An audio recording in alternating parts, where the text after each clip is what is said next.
leo tumefika hapa katika kushuhudia utekelezaji wa siku 100 za ahadi ambazo alizitoa Mheshimiwa Rais wa Jamhuri ya Muungano wa Tanzania Daktari Samia Suluhu Hassan.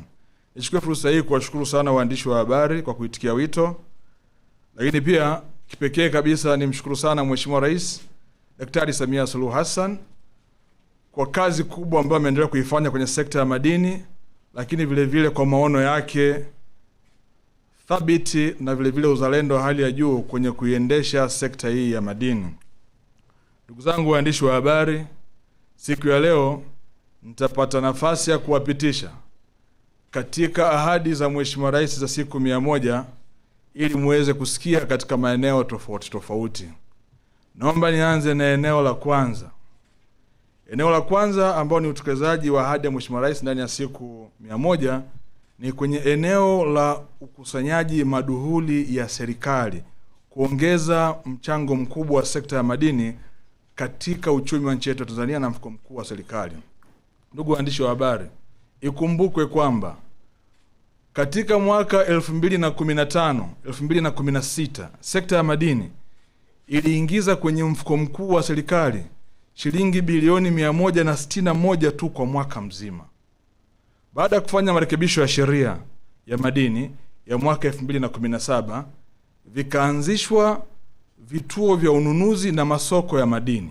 Kwa hivi sasa tuna masoko ya madini 44 na vituo vya ununuzi 114.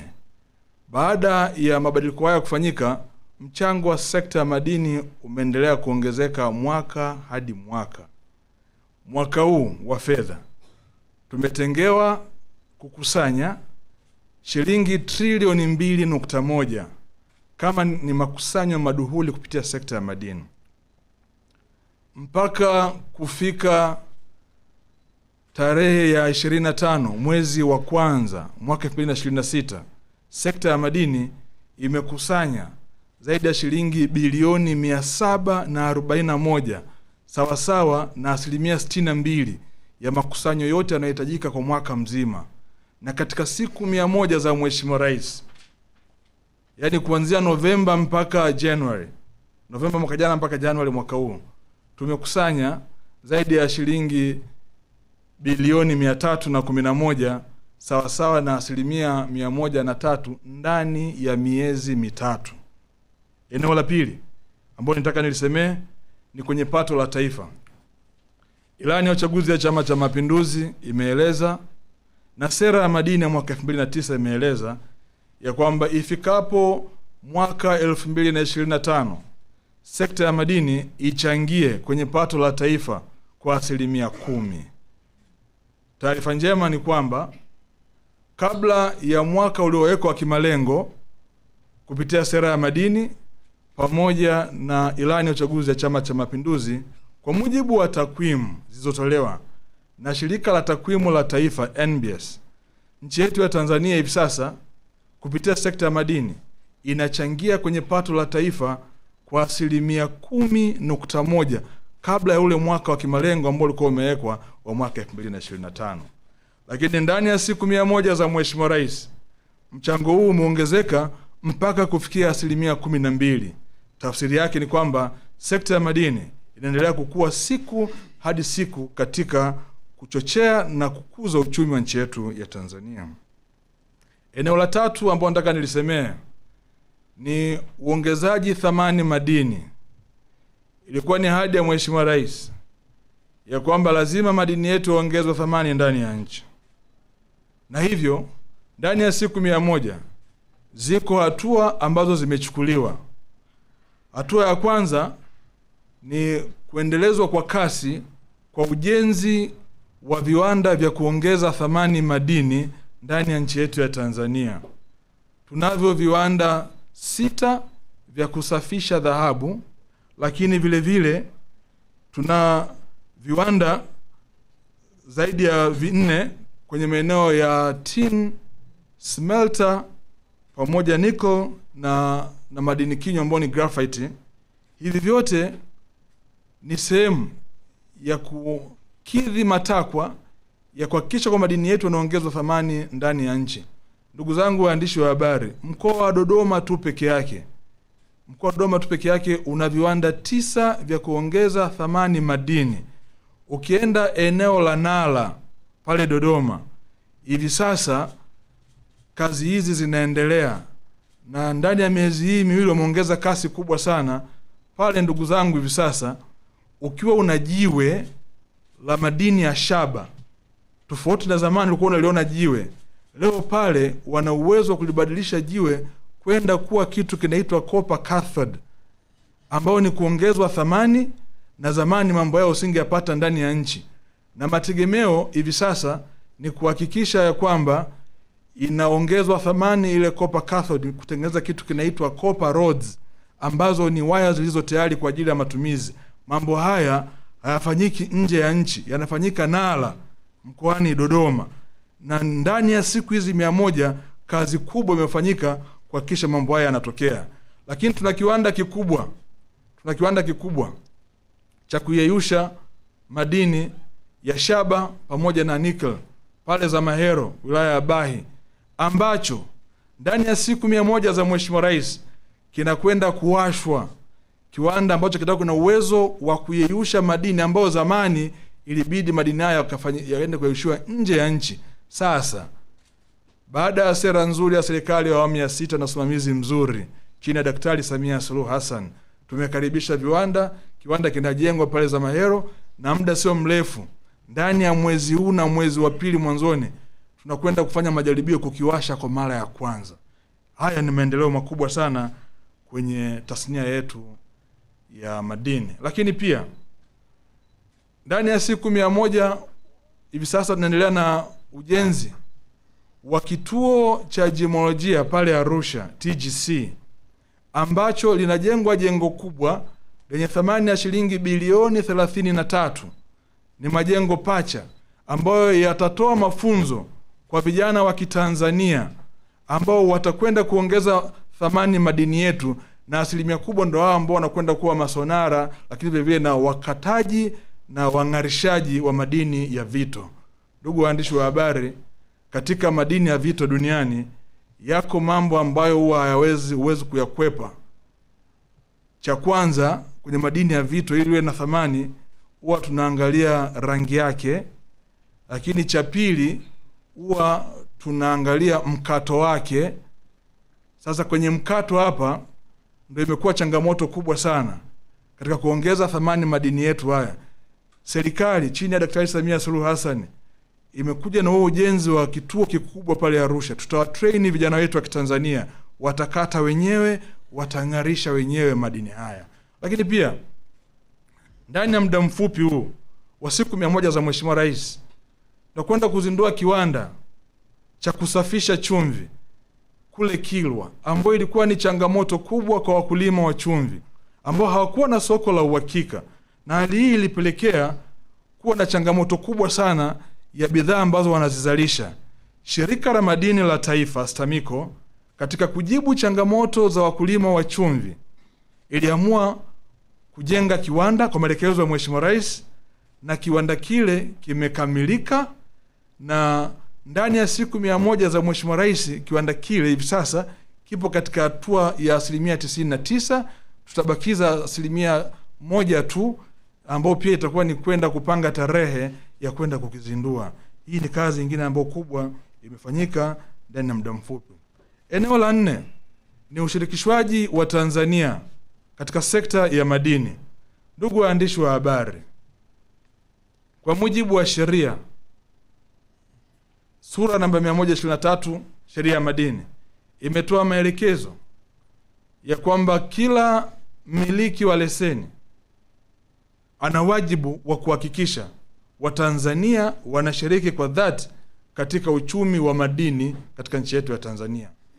Miaka kadhaa iliyopita yalikuwepo manunguniko makubwa sana ya juu ya ushiriki wa Watanzania kwenye sekta ya madini, na ilionekana hata bidhaa ndogo ndogo zilikuwa zinaagizwa nje ya nchi, ikiwemo vyakula na vitu vingine vidogo vidogo. Serikali ilifanya marekebisho ya sheria na kanuni. Tarehe 15 mwezi wa 11 mwaka 2025 tumetengeneza kanuni ambazo zimeanza kufanya kazi rasmi. Tumefanya mabadiliko makubwa kwenye kanuni ya 13 A kubwa, ambapo imeipa Tume ya Madini mamlaka ya kutoa tangazo la bidhaa 20 pamoja na huduma ambazo hazipaswi kufanywa na wageni. Hizi ni maalum kwa ajili ya Watanzania. Ndugu zangu waandishi wa habari, hili ni eneo ambalo Watanzania watakwenda kunufaika sana. Ndani ya siku 100 za Mheshimiwa Rais limeshatoka tangazo ambalo Watanzania wengi watapata fursa ya kwenda kushiriki katika kutoa huduma na kusambaza bidhaa migodini. Migodi yote Tanzania inatumia kiasi cha shilingi trilioni 5 kwa ajili ya manunuzi. Lengo la serikali kwa maelekezo ya Mheshimiwa Rais, lazima 90% ya fedha hizi zibaki nchini Tanzania na ziwanufaishe wa Tanzania. Hivyo tumetangaza orodha kwamba kuna baadhi ya bidhaa hazitafanywa na wageni katika kusambazwa kwake. Baadhi ya huduma hazitafanywa na wageni katika kusambazwa kwake. Tunataka wafanye wa Tanzania, kwa sababu katika eneo hili ni eneo ambalo lina fedha nyingi, na zikibaki nchini manufaa yatakuwa makubwa sana. Ndugu waandishi wa habari, ukienda pale Kahama tumetenga eneo maalum linaitwa Buzwagi Special Economic Zone, BSEZ. Eneo hili liko maalum kwa ajili ya viwanda vya kuongeza thamani na viwanda vya kutengeneza bidhaa zinazotumika migodini. Lengo letu ni kwamba kila kitu cha migodini kitoke Tanzania, na hiyo ndio itakuwa fahari ya Watanzania juu ya rasilimali ambayo Mwenyezi Mungu ametujalia. Ndugu waandishi wa habari, kwa hivi sasa tunayo kampuni ambayo inaitwa East African Conveyors. Ni kampuni inayoundwa na vijana wa Kitanzania ambao awali migodi karibuni yote ilikuwa inaagiza conveyor belts na conveyor rollers kutoka nje ya nchi.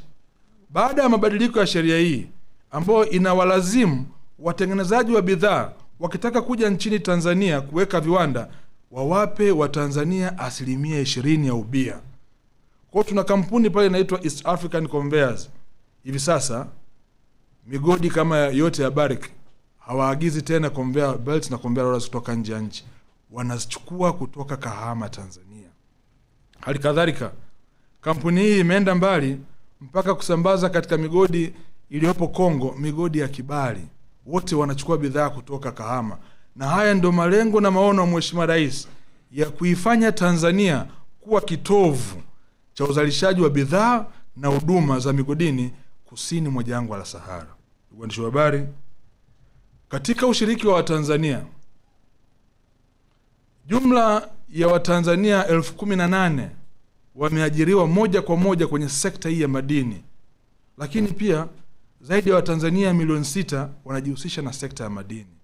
Zamani ilikuwa ngumu sana kumuona Mtanzania akiongoza kampuni kubwa za madini hapa nchini. Sasa hivi ni jambo la kawaida. Kampuni ya Barrick, country manager wake ni Daktari Melchior Lingido. Kampuni ya Mamba Resources ambao wanachimba kule Ngwala, Songwe, mtendaji mkuu wake ni Mtanzania Ismail Diwani. Kampuni ya Perseus ambao wako pale Nyanzaga, Sengerema,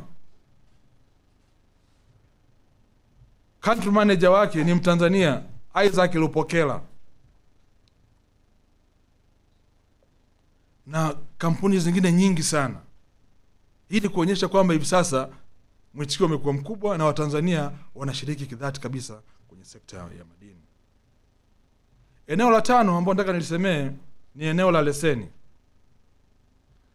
Ndani ya kipindi kifupi cha Mheshimiwa Daktari Samia Suluhu Hassan, tumehakikisha leseni zote ambazo hazifanyiwi kazi, tunakwenda awamu kwa awamu.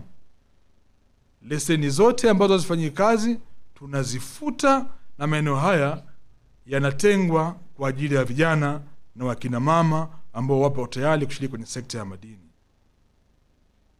Ndugu zangu, katika kipindi cha mwezi mmoja uliopita tumefuta leseni za utafiti mkubwa 73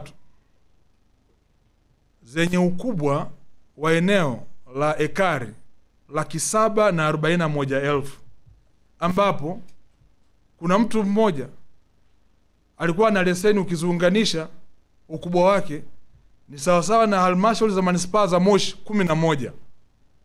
Maelekezo ya Daktari Samia Suluhu Hassan ni kufuta maeneo haya na kutengwa kwa ajili ya wachimbaji wadogo. Kazi hiyo imefanyika na maeneo haya yametengwa sasa kwa ajili ya wachimbaji wadogo, na leseni zimeendelea kutolewa kwa wingi sana kwa ajili ya wachimbaji wadogo. Katika kulitibu hili, Mheshimiwa Rais ametoa maelekezo ya kwamba ili kesho na kesho kutwa waziri wa madini asiwaite tena kuja kuwatangazia kwamba nimefuta leseni. Sasa tunakwenda kwenye mfumo ambao utakuwa unaitwa e-license, ambako haitakuhitaji wewe unafika wizarani mara kwa mara wala kuonana na maafisa wa Wizara ya Madini. Ni mfumo ambao utakwenda kutibu matatizo mengi tulionayo hivi sasa. Katika leseni zile za utafiti, kupitia mfumo huu utapewa leseni. Alafu ndani ya miezi mitatu leseni inataka mwenye leseni awasilishe taarifa ya utafiti wake. Usipowasilisha ndani ya miezi mitatu, utapata notification ya default notice, na tutakupa kipindi cha kurekebisha yale changamoto zako. Baada hapo itajifuta automatically. Kwa hiyo hutakuwa na kugombana na mtu tena. Na hii pia watu wote wenye maeneo makubwa nafikiri sasa mchukue na muone namna ya kulifanyia kazi eneo hili ambalo limekuwa na changamoto kubwa ya leseni nyingi kushikiliwa hazifanyiwi kazi.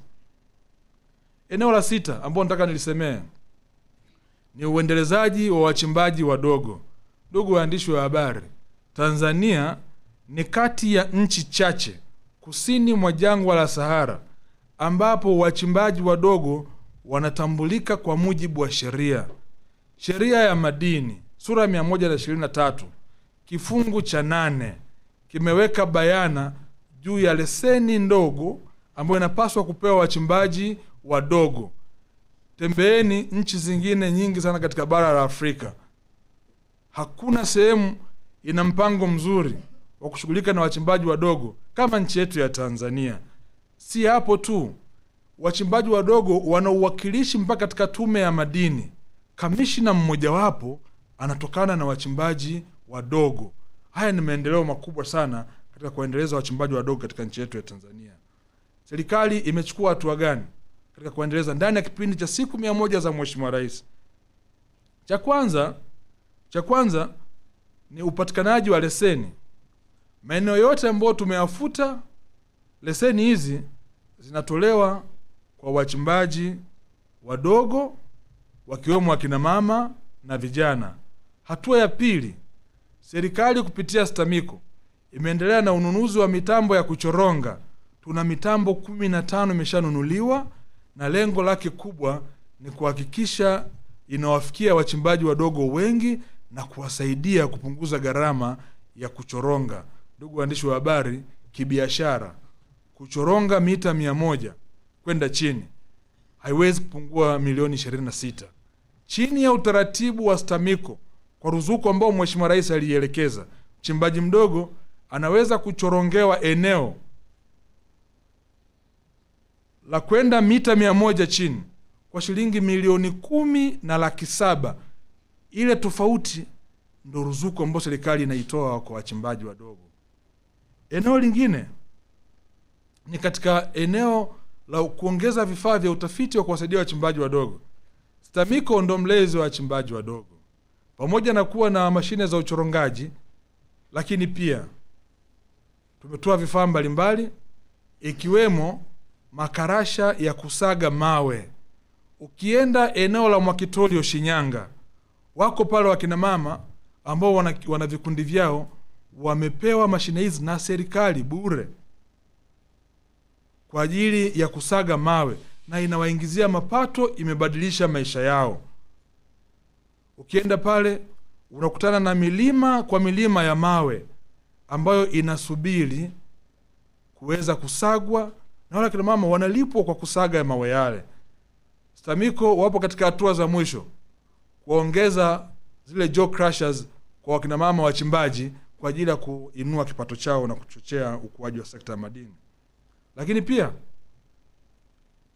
STAMICO yupo katika hatua za mwisho za kukamilisha kuongeza vifaa, hasa kwenye kuwasaidia wachimbaji wadogo kufanya utafiti kutumia magnetometer, ambao ni kifaa ambacho kinavaliwa mgongoni na unatembea nacho, chenye uwezo wa kuweza kubashiri maeneo mengi yenye viashiria vya madini na kutoa taarifa sahihi kuliko njia nyingi sana. STAMICO ataifanya kazi hiyo ya kuwasaidia wachimbaji wadogo kuweza kupata taarifa za kimsingi katika maeneo yao. Lakini jambo lingine pia, kwenye kuendeleza wachimbaji wadogo, serikali imeendelea kuweka mazingira wezeshi na kuhakikisha ya kwamba wanapata fursa za mikopo ili pia kuongeza mitaji yao.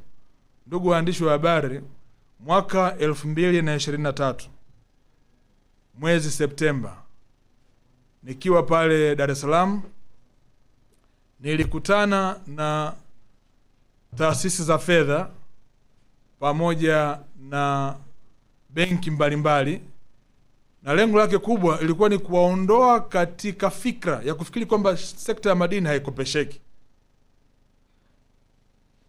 Kikao kile kimezaa matunda. Ndugu waandishi wa habari, nilikwenda mwenyewe Kahama kukabidhi hundi ya fedha kwa ajili ya wachimbaji wadogo kununua mitambo ya kuchenjua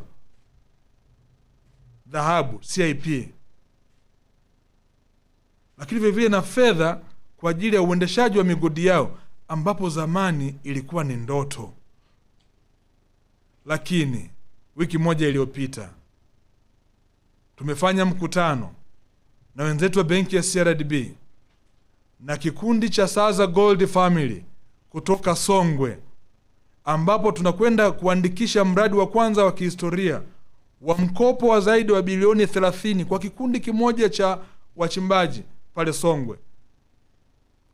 Huu ni mwanzo mzuri wa uendelezaji wa wachimbaji wadogo katika nchi yetu ya Tanzania. Sambamba na hiyo, Mheshimiwa Rais, kwa kutambua kwamba wachimbaji wengi wadogo wana mahitaji makubwa ya mitambo ya kuchenjulia madini hasa ya dhahabu, na kwa sababu yana gharama kubwa, alitoa maelekezo kwa STAMICO kuhakikisha kwamba katika mwaka huu wa fedha tunanunua mitambo mikubwa ya kuchenjua dhahabu, inaitwa CIP, Carbon and Pulp, ambapo tutaufunga mmoja eneo la Mwakitorio Shinyanga na mwingine tutaufunga mkoa wa Mara eneo la Buhemba. Mitambo hii itakuwa ina uwezo wa kuchakata tani 120 kwa saa. Haya ni mabadiliko makubwa na mafanikio makubwa na mapinduzi katika kumwezesha mchimbaji mdogo. Lakini pia hivi sasa tunatengeneza mfumo mzuri wa kuanza kuwawezesha wachimbaji wadogo kupitia mfuko wa dhamana ambao upo chini ya Benki Kuu pamoja na Wizara ya Fedha. Tunataka tuanze kuwawezesha wachimbaji wadogo. Maelekezo ya Mheshimiwa Rais, nchi zote duniani zilizofanikiwa ziliwajengea uwezo wa watu wao, na sisi tumejipanga kuwajengea uwezo wa watu wetu. Tunataka tuwasaidie mitaji, waone uwezo wa kununua madini ya hapa ndani, na badala ya masoko yao kuwa ya nje yawe masoko ya ndani. Taratibu hizo zimeanza pia. Ndugu zangu waandishi wa habari, la 7, ujenzi wa maabara ya kisasa state of the art laboratory ambayo inajengwa eneo la Kizota, Dodoma. Ni maabara ambayo hivi sasa ndani ya siku 100 hii ya Mheshimiwa Rais kazi yake inaendelea, kandarasi yuko site pale. Ni maabara ambayo itasaidia sana kutatua changamoto kubwa ambayo leo wachimbaji wetu wengi wadogo wanayo, ya kupata taarifa sahihi ya sampuli zilizofanywa uchunguzi wa kimaabara. Ndugu zangu waandishi wa habari, STAMICO ambaye pia ni mshirika mkubwa katika kuendeleza wachimbaji wadogo amekuwa akifanya kazi ya ulezi, lakini sisi kama wizara tumeona katika eneo hili tuwasaidie wenzetu STAMICO, na hasa katika kuwalewa vizuri wachimbaji wadogo kupata taarifa sahihi. Duniani kote taarifa ya kwanza sahihi ni taarifa ya serikali. Sisi kupitia GST inakwenda kujengwa maabara kubwa ya kisasa ambayo tangu kuanzishwa kwa GST miaka 100 iliyopita tunakwenda kushuhudia mabadiliko makubwa ya ujenzi wa maabara ambayo itakuwa inatoa taarifa sahihi kwa wakati, ambao pia ina uwezo wa kuhudumia Tanzania na nchi jirani. Ndugu waandishi wa habari, maabara ile itakuwa na vifaa vya kisasa, na sio tu kwamba maabara, pia na wataalamu wetu pia tunawajengea uwezo. Tumeingia makubaliano na taasisi ya jiolojia na utafiti wa madini ya Finland ambayo inafahamika kama GTK. Wameshatuletea mtaalamu wao, Professor Philip. Amekaa na watu wetu, ameendelea kuwatrain watu wetu wa GST. Tunataka GST iwe kitovu cha huduma bora ya kimaabara kusini mwa jangwa la Sahara, pamoja na jengo ambalo litajengwa pale, ambalo ni jengo kubwa la kisasa lenye kila kitu kinachohitajika kwenye sekta ya madini. Ndugu waandishi wa habari, eneo lingine ambalo nataka nisemee, eneo la 8 ni la mnada wa madini ya Vito. Ndani ya siku 100 ya Mheshimiwa Rais tumefanikiwa kufanya mnada wa madini ya Vito pale Arusha kwa kushirikiana na wenzetu wa taasisi ya soko la bidhaa TMX. Tumefanya mnada mwezi wa 12 mwaka 2025, na lengo la mnada huu ni kuendelea pia kurejesha hadhi ya madini yetu ya Tanzanite na kuhakikisha kwamba tunakwenda kuwa na minada ya kimataifa pamoja na Arusha Gem Fair ambayo itasaidia kuifanya Tanzanite yetu iendelee kupea kimataifa na kupata soko la uhakika, lakini pia mwisho wa siku nchi yetu iweze kupata manufaa makubwa kupitia madini haya ya Vito. La 9 ambao nataka niliseme ni matumizi ya nishati safi. Ni maelekezo ya Mheshimiwa Rais pia katika ahadi zake juu ya matumizi ya nishati safi. Na sote tunafahamu Mheshimiwa Rais Daktari Samia Suluhu Hassan ni mmoja kati ya vinara duniani wa matumizi ya nishati safi. Kupitia STAMICO, ndani ya muda huu mfupi wa siku 100 za Mheshimiwa Rais, tunakwenda kufungua kiwanda kikubwa katika mkoa wa Tabora cha kutengeneza mkaa mbadala briquettes, ambao unakwenda kujibu tatizo la miaka mingi la ukataji wa miti kwa ajili ya kukausha tumbaku. Sasa kule Tabora wataanza kutumia mkaa maalum kupitia STAMICO kukausha tumbaku badala ya kukata miti. Kwa hivyo vinajengwa viwanda viwili vikubwa, vipo katika hatua ya mwisho.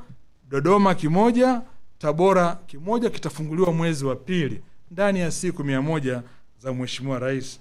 Na hii ni kuonyesha ni kwa kiwango gani tunathamini pia swala la nishati safi.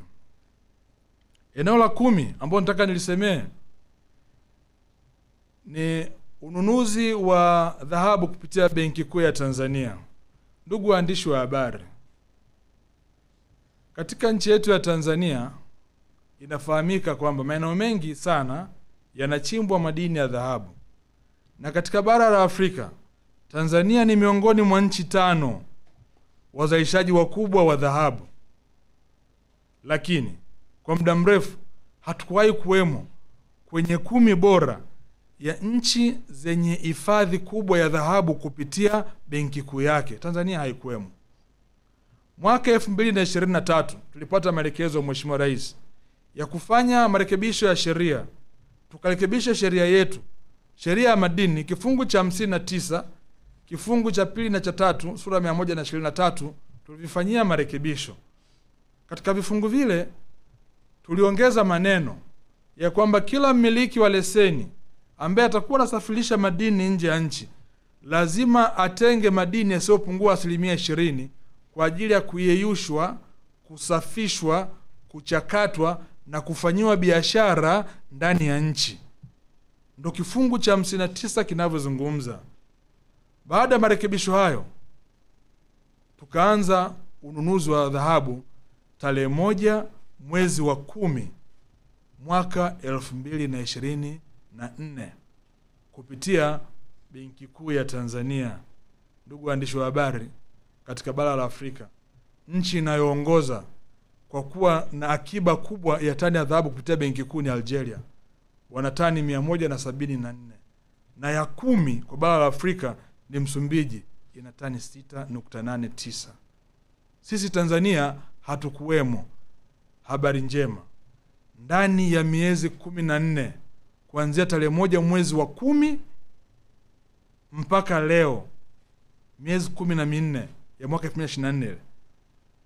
Leo BOT amekwisha kununua tani 17 za dhahabu, na hivyo kuwapita wale Msumbiji waliokuwa kwenye 10 bora, na sasa tunawafukuzia wale waliopo juu. Na ndani ya muda mfupi wa kipindi cha siku hizi 100 zimenunuliwa dhahabu za kiwango kikubwa sana kupitia uchimbaji wadogo, ambao pia imechangia katika kuongeza upatikanaji wa tani 17 chini ya Benki Kuu ya Tanzania. Ndugu waandishi wa habari, haya yamefanyika ndani ya siku chache za tangu Daktari Samia Suluhu Hassan aapishwe na kushika madaraka ya nchi yetu ya Tanzania. Eneo lingine ambalo nataka nilisemee, eneo la 11, ni programu maalum ya MBT, Mining for a Brighter Tomorrow. Hii ni programu maalum kwa ajili ya kuwahusisha wakina mama na vijana kushiriki kwenye sekta ya madini. Ndugu waandishi wa habari, ndani ya siku 100 ya Mheshimiwa Rais tumekwisha kutoa leseni kwa vikundi mbalimbali vya wakina mama pamoja na vijana chini ya mpango wetu wa MBT. Leseni ya kwanza ilitolewa eneo la Kasubuya, Nyang'hwale, kwenye mgodi wa Clavel. Tumetoa kwa vikundi 11 ambao vina wanachama zaidi ya 2000 ambao walishiriki katika kupata leseni hizi. Lakini pia tumetoa leseni eneo la Mishuku, wilaya Simanjiro pamoja na Mirerani, ambako jumla ya leseni 511 zimetolewa katika eneo hili. Lakini pia tumetoa leseni katika eneo la Bukombe katika mkoa wa kimadini wa Mbogwe, ambako pia leseni hizi zimetolewa kwa vikundi mbalimbali vya kina mama na vijana. Eneo la 12 ambao nataka nilisemee ni eneo la miradi mikubwa ambayo inakwenda kufanyika ndani ya nchi yetu ya Tanzania ndani ya muda mfupi ya siku 100 za Mheshimiwa Rais. Tumefanikiwa kukamilisha majadiliano na makampuni zaidi ya 13 ambayo mwezi Februari mwanzoni kabisa tutakwenda kusaini nao mikataba ya kuanza uchimbaji wa madini katika nchi yetu ya Tanzania. Ndugu waandishi wa habari, habari njema ni kwamba moja ya kampuni ambayo tunakwenda kumalizana nayo katika hatua za mwisho kabisa ni kampuni ambayo inachimba madini ambayo yanaitwa niobium.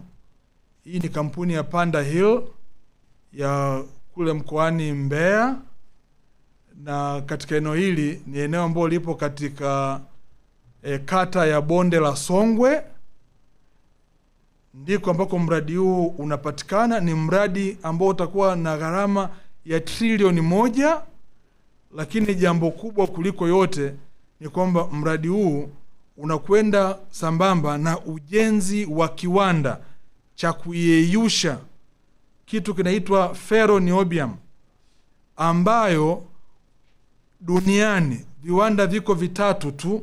Brazil viko 2 na Canada kipo 1.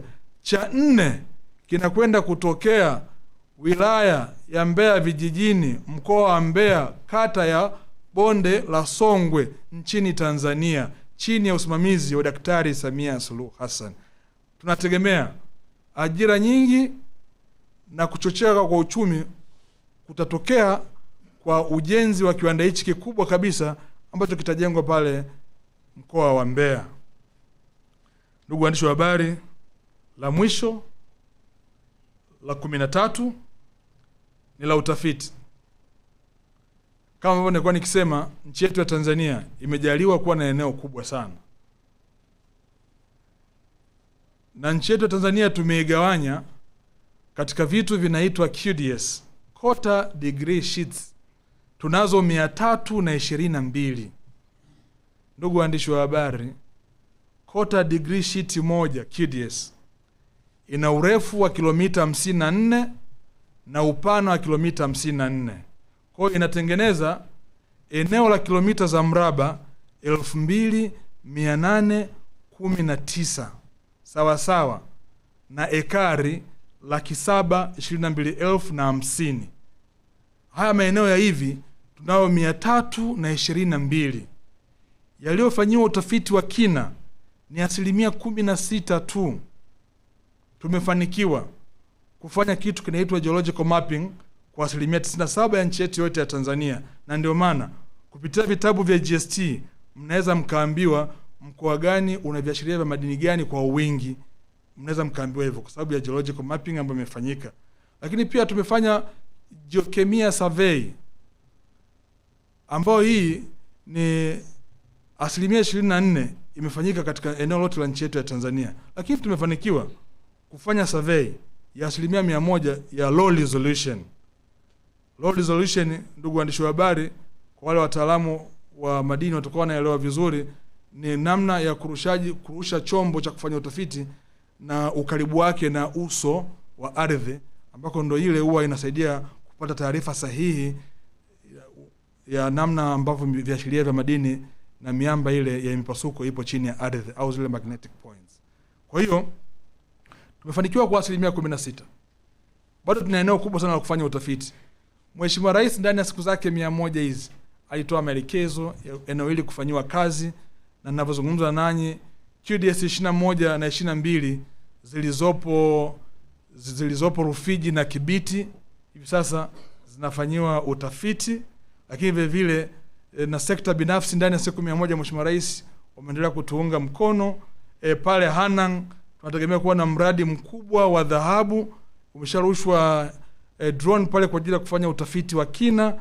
Lakini vile vile kampuni ya Barrick wanajiandaa kufanya utafiti mkubwa katika maeneo ya Nzega, Kahama, pamoja na eneo la Shinyanga, ikiwa pia ni sehemu kuongeza maeneo ambayo yanapaswa kufanyia utafiti wa kina. Ndugu waandishi wa habari, baada ya kuyasema haya, ni ukweli usiopingika kwamba sekta ya madini chini ya Daktari Samia Suluhu Hassan imepiga hatua kubwa na imekuwa na mchango mkubwa katika kuchochea uchumi wa nchi yetu ya Tanzania. Tunategemea tukikamilisha kufanya utafiti wa nchi yetu ya Tanzania, tukifika katika vision yetu tulionayo ya Vision 2030, madini ni maisha na utajiri, ambao lengo lake kubwa ni kufikisha 50% ya nchi yetu ya Tanzania, nchi yetu itanufaika zaidi na madini ambayo Mwenyezi Mungu ametujalia, na tutaona mchango wake mkubwa kwenye maisha ya kawaida ya Mtanzania. Baada ya kusema haya, nawashukuruni sana, asanteni sana, na sasa nipo tayari kwa ajili ya maswali. Asanteni sana.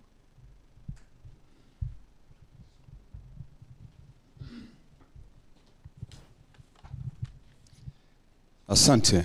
Naitwa Deo Kaji Makomba, natoka Deutsche Welle na Focus News Tanzania TV1. Moja kwa moja kwenye swali langu ambalo lina vipengele A na B.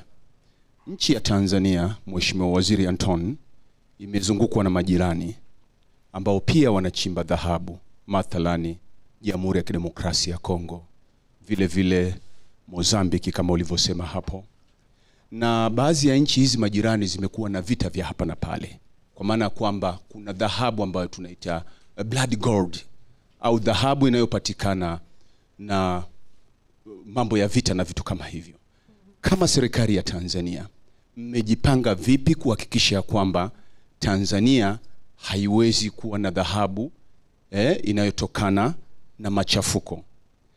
Kipengele ba, umezungumza kwa kina kabisa mafanikio katika Wizara ya Madini hapa nchini Tanzania na mchango wake katika pato la taifa.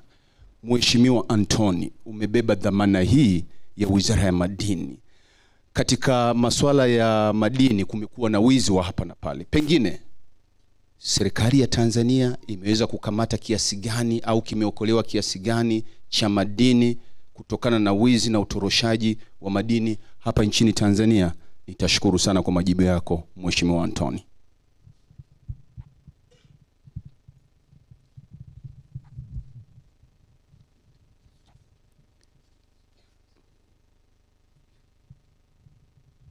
Mheshimiwa Waziri, naitwa Habel Chidawali, ninaandikia magazeti ya Mwananchi. Nafurahi sana kwamba hotuba yako imetembea sana kwenye hotuba kujibu kile ambacho Mheshimiwa Rais alikuwa amekuagiza Novemba 14 pale bungeni. Umejitahidi sana kwa sababu mengi tulikuwa tumeyakariri. Lakini Mheshimiwa Waziri, nina jambo moja tu Moja ya mambo ambayo aliyasema Mheshimiwa Rais pale bungeni, naomba nimnukuu kama nitakuwa sahihi, kwamba madini siyo mahindi, kwamba ukiyavuna leo kesho utapanda yataota. Tunataka vizazi vyetu vije vikute fedha zimewekwa zitokanazo na madini. Mwisho wa kunukuu kama niko sahihi. Mheshimiwa Waziri, pamoja na yote uliyoyasema, je, serikali imejiandaa kwa namna gani? Hatujasikia utuambie fedha zitokanazo na madini zimewekwa kwa kiasi gani. Lakini jambo la pili, hili ni ombi na hili linapitia kwa msemaji mkuu wa serikali, kwa sababu huyu ni wa kwetu, tunamfahamu. Mheshimiwa Katibu Mkuu, ikikupendeza wakati mwingine tumekuwa tukiiga mfano wako, kuona ni kuamini, lakini pia kugusa tuwe kama Matomaso. Tumesikia kuna viwanda vya madini ambavyo viko hapa Dodoma. Ni wakati mwafaka wa kumshauri Mheshimiwa Waziri, siku moja tukashuhudie hivyo viwanda, sio kwa kuambiwa kwa maneno. Asante sana.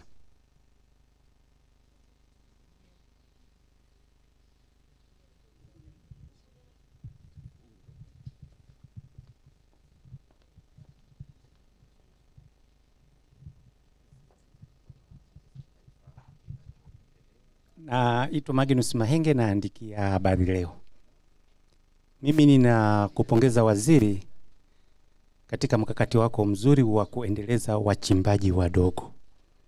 Nilichotamani kukisikia kwenye hilo ni mchango kwenye GDP.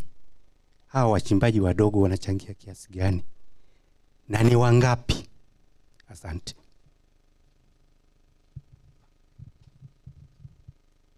Naitwa Alois Joseph, natoka EATV. Swali langu kwanza ni kupongeze kwa hatua kubwa sana mnaoifanya kama wizara na timu nzima. Matokeo mliotupa kwa ndani ya siku 100 ni makubwa na tumeyapongeza.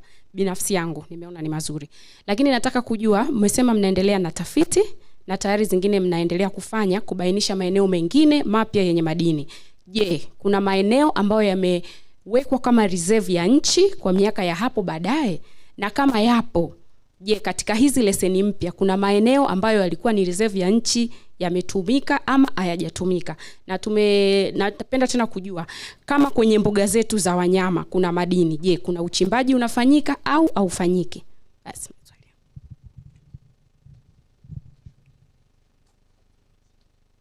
Asante Mheshimiwa Waziri, kongole kwa hotuba yako nzuri. Jina langu Beni Majata, naandikia Manyunyu Online TV. Swali langu nataka ufahamu tu kwamba kiwanda cha kuyeyushia madini cha nickel na shaba kilichopo hapa Dodoma Zamahelo, pengine labda tunatarajia kuajiri Watanzania wangapi? Asante.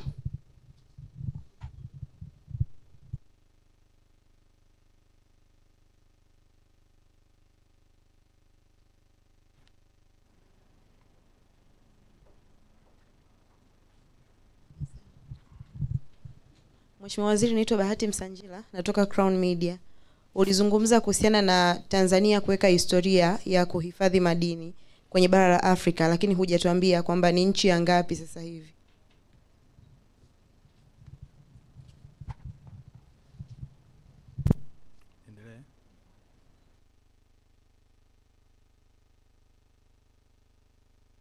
Waandishi wa habari, kwa maswali yenu, la kwanza naomba nianze na ya mwisho nipande juu. Nianze na la mwisho la Bahati ya kutaka kujua kwamba je, baada sasa BOT kununua tani 17 imekuwa nafasi ya ngapi? Sasa kwa mujibu wa taratibu, anayesema sio mie kwa maana ya waziri wala serikali kwa kujiamlia.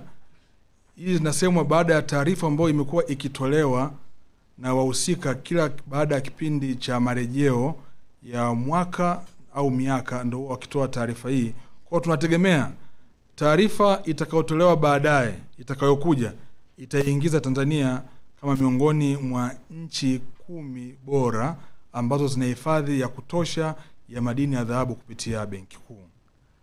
Swali lingine la ndugu yangu Majata ya kiwanda cha Zingzong kilichoko pale Zamahero, ambacho ni kiwanda kikubwa kwa mkoa wetu wa Dodoma na kiwanda kile kinategemewa kupokea bidhaa kutoka maeneo mbalimbali nchini Tanzania. Sasa kuhusu ajira nitaweka katika mfumo miwili. Ya kwanza ni ajira rasmi, afu ya pili ni ajira zitokanazo na mnyororo mzima wa shughuli ya madini. Nianze na ajira rasmi. Kwa ukubwa wa kiwanda kile, watakuwa na wafanyakazi wasiopungua 300 kwa kuanzia, ambao wengi watajumuishwa ikiwemo vijana na hasa wale ambao wako maeneo karibu pale, ambao wameshaanza kupata ajira kupitia serikali zao za vijiji na wilaya, ambako tayari ukienda pale utakuta kuna vijana wengi sana sasa hivi wanafanya kazi katika eneo lile. Lakini ambazo zisizo rasmi, sasa hizi zinakadiriwa kwamba kuna watu watakaokuwa wanapakia yale makinikia pale Katavi kuyaleta Dodoma. Kuna watu watakaokuwa wanasafirisha kupitia magari, lakini haya magari yatasimama Nzega, yatasimama Igunga, watakula. Ukijumlisha ule mnyororo wote ule, inakwenda kuwalenga zaidi ya watu 10,000 kwenye namna moja ama nyingine, kwa sababu yatatoka pia mikoa ya kusini kwa maana Lindi na Mtwara, lakini vile vile Katavi na Rukwa. Sasa fikiria uwe na magari zaidi ya 1,000 yanatembea kubeba material kuleta Dodoma, na huko katikati atakuwa yanajaza mafuta, yatakuwa watu wanakula. Kwa ukijumlisha ajira zote hizo, inakadiriwa kwa zaidi ya ajira 10,000 watu watanufaika moja kwa moja na uwepo wa kiwanda hichi. Ndugu yangu Lois ameniuliza kama kuna maeneo ambayo ni reserve ya nchi. Nchi inashiriki vipi kwenye sekta ya madini? Ukizungumza nchi unaizungumza STAMICO. Serikali kupitia STAMICO imeendelea kuyatunza baadhi ya maeneo ambayo ni ya kimkakati, na STAMICO amepewa leseni hizo kusimamia kwa niaba ya serikali. Nitawapa mifano miwili.